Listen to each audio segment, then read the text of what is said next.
Hello everyone, good morning. You are watching mini blog number 31 and that is my daily routine. I hope তোমরা সকলে খুব খুব খুব ভালো আছো আর তোমাদের সকলের আশীর্বাদে আমি অনেকটা ভালো আছি।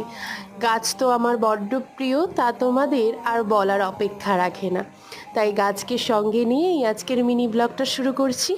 এটা সাধারণত দুপুরবেলার ভিডিও। আমি একটু আম কেটে নিয়েছিলাম যে আম খাবো বলে, আর আমার মা আম দিয়ে ভাত খাবে বলে, তাই জন্য আমি একটু আম কেটে নিয়েছিলাম। আর সেদিন জানো তো খুব বৃষ্টি হচ্ছিল, তো বৃষ্টি হচ্ছিল যখন মনে তো একটা খিচুড়ি খিচুড়ি ভাব আসছিলই, কিন্তু কি আর করব, তৎকালীন সময়ে আমরা হঠাৎ করেই আর খিচুড়ি করতে পারিনি। তাই গরম গরম ভাত, ডাল, আলু ভাজা দিয়ে সেদিনের লাঞ্চটাকে আমরা শেষ করেছিলাম।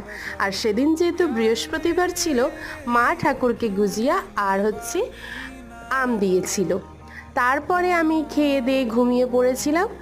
আর ঠিক 5:30টার সময় আমি রেডি হচ্ছিলাম পড়াতে যাওয়ার জন্য।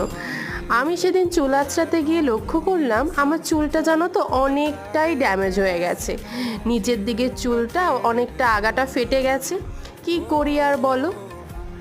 এই ভাবতে ভাবতেই আমি চুলটাকে ভালো করে আঁচড়ে নিলাম। আর অনেকের মন্তব্য থাকে যে দিদি তুমি এরকম খোপা বাঁধো কীভাবে বা চুল বাঁধো কীভাবে। সাধারণত এত বড় চুল থাকার সত্ত্বেও আমি নিজের চুল থেকে কিন্তু খোপা বাঁধতে পারি না। অনেকে উইদাউট ক্লিপ বা উইদাউট গাদরার ছাড়া কিন্তু খোপা বাঁধতে পারে, কিন্তু আমি না সেটা পারি না। আমার চুল বাঁধতে গেলে একটা বড় খামচি ক্লিপের প্রচণ্ড দরকার হয়ে পড়ে। আর আমার চুলটা যেহেতু প্রচণ্ড সিল্কি, তাই চুলটা খুলেও যায় অনেক সময়, আর বেশিক্ষণ লং লাস্টিংও করে না যদি না আমি ক্লিপ দিয়ে আটকাই।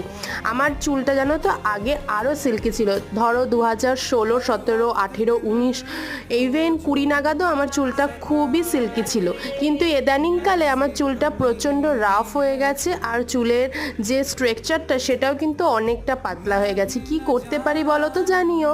Like, comment, share, subscribe. Thank you.